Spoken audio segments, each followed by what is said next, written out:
అప్పుడు Jubilee hills దాటిన తర్వాత ఏముండేది కదా. అవును సార్. మేము అక్కడ వెంచర్ చేసాం శిల్పారామం పక్కనే. ఆ వెంచర్ చేసినప్పుడు జూబ్లీ ఎన్క్లేవ్ అని పేరు పెట్టి ఇట్లాగే మంచి రోడ్స్ ఇవన్నీ చాలా బాగా చేసాం.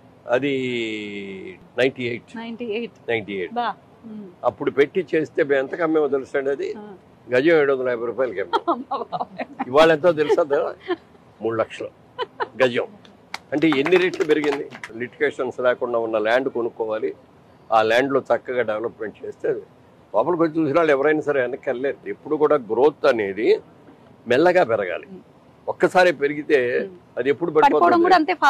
మనకి తెలుగులో సామెత ఉంది, పెరుగుట విరుగుడు కొరకే, ధర హెచ్చుట దగ్గుడ కొరకే అని. అలాగే అవుద్ది. అందుకని స్లో డెవలప్మెంట్ ఎప్పుడు కూడా డెఫినెట్గా